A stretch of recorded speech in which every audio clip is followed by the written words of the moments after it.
ముఖ్యంగా ఈనాటి press meet ఎందుకంటే గత ఐదారు రోజుల నుండి బీఆర్ఎస్ పార్టీ నాయకులు ఏవేవో ఆరోపణలు ఏవో విషయాలు చెబుతున్నారు.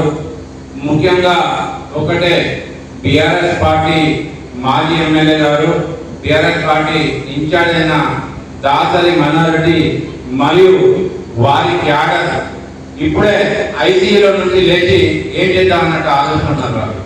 ఐసీయూ అంటే ఎలక్షన్ ఓడిపోయిన తర్వాత గైబైపోయిన మనిషి, గైబైపోయి ఇక్కడ ఏం జరుగుతుంది, ప్రజలకు లాభం నష్టాలు ఏం జరుగుతున్నాయి, ఇక్కడ ఏంటి అనేది కూడా తను పట్టించుకోలేదు.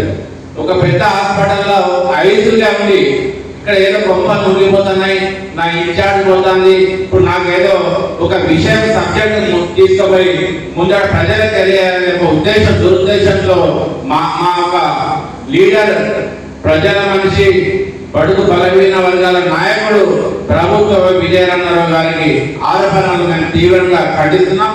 ఎందుకంటే వారు 2.5 సంవత్సరాలు ఏం పట్టించలేదు.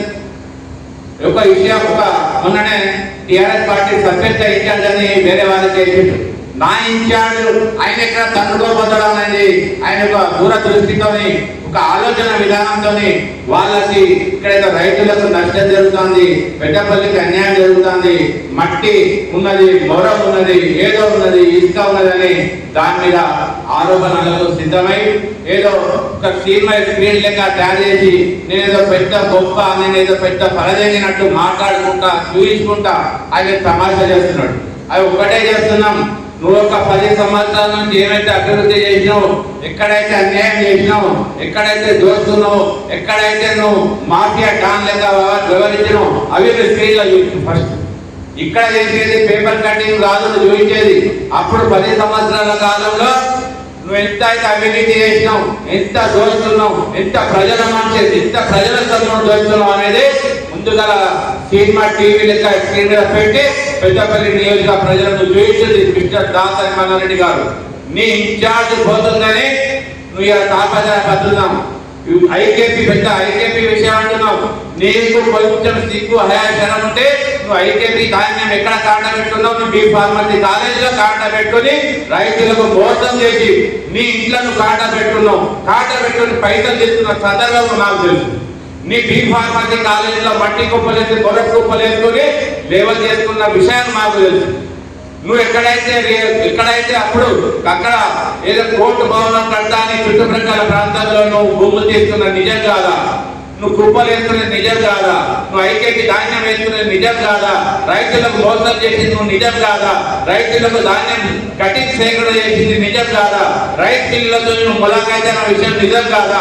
రియల్ ఎస్టేట్ వ్యాపారులకు ఇబ్బంది పెట్టిన విషయం నిజం కాదా? పెద్దపల్లి పట్టణ వ్యాపారస్తులకు ఇబ్బంది పెట్టిన విషయం నువ్వు నిజం కాదా? నీ తప్పులన్నీ పక్కకు పెట్టుకుని ఇప్పుడే నా ఇన్ఛార్జ్ పోతుంది నువ్వు ఏదో తమాషా చేస్తున్నావు మిస్టర్.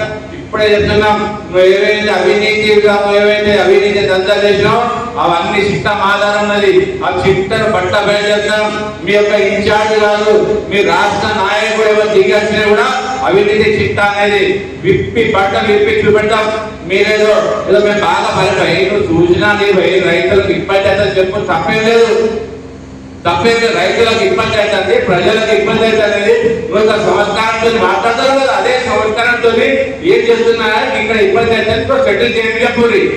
మేమేదో గొప్ప చేసినా మీరేమో తప్పు చేసినట్టు నువ్వు చెప్తున్నావు, అది కరెక్ట్ కాదు.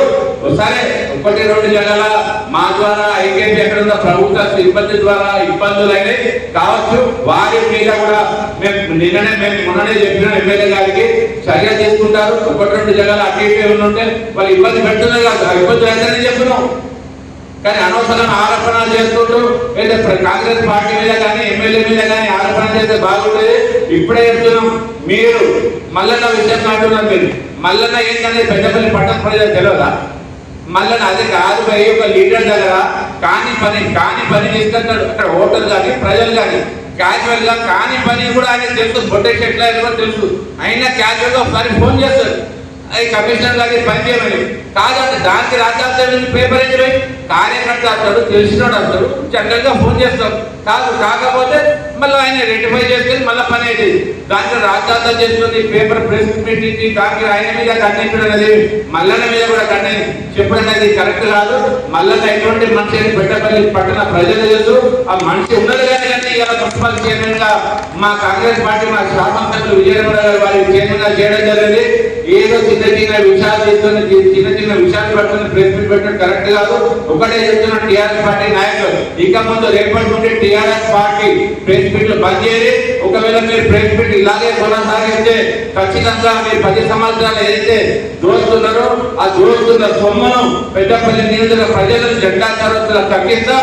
మీరు ఏదైతే ఇసుక దందలు కానీ మొరంలో కానీ గ్రామంలో కానీ ఎక్కడ దోస్తున్న సొమ్ము కూడా మీరు రేపటి మళ్ళీ పెడితే మేము ఖచ్చితంగా ఆధారంగా నిరూపిస్తాం.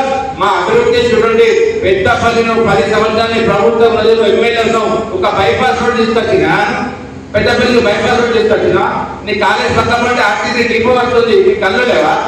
పెద్దపల్లిలో జిల్లా హెడ్ క్వార్టర్ లో కోర్టు ఏర్పాటు చేస్తాంటే పుల్లలు పెట్టి కోర్టు ఆపుతున్నాం. పెద్దపల్లిలో కోట్ల రూపాయలు అభివృద్ధి అవుతుంది, మీకు అర్థమైతలేదా? పెద్దపల్లి ప్రతి ఒక్క కులానికి ప్రతి ఒక్కరికి ప్రతిదీ కానీ అవసరం ఉన్నది ఖచ్చితంగా ఎమ్మెల్యే గారు చేస్తున్నారు. రాబోయే రోజుల్లో కూడా నువ్వు ఏదో సినిమా చూపెట్టాను, నీ సినిమాలు భయపడ్డం కాదు. మేము విజయరమణారావుకు పండులం, నీ సినిమాని నీ ప్రభుత్వం ఉన్న కూడా అంగా దొరికి ఎమ్మెల్యేను. ఇప్పుడు మాకు పెద్ద విషయం కాదు. ఈ 2028-29 ఎలక్షన్లే మేమందరం కలిసి కాంగ్రెస్ పార్టీ కార్యకర్తలు నాయకులు అందరూ కలిసి నీకు సినిమాని మేమే సినిమా చూపిస్తాం. 70 సినిమాను నీ స్క్రీన్ మీద పెట్టి న్యూస్కుల్లో నీకు డిపాజిట్ కాకుండా చేస్తాం. ఇక ముందు కూడా టీఆర్ఎస్ పార్టీ నాయకులు ప్రపంచాలు చెప్తున్నాం, మీరు మోసుకొని తప్పడగా ఉండరు.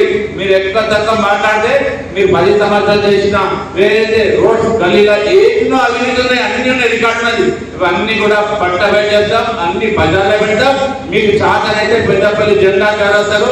ఇవాళ అవినీతి పనులు ఎవరు ఏం చేస్తున్నా అనేది జెండా కాడ చూస్తున్నాం. ఈ అవకాశం ఇచ్చినటువంటి పెద్దలందరికీ కూడా మనస్ఫూర్తిగా నమస్కారం తెలియజేస్తూ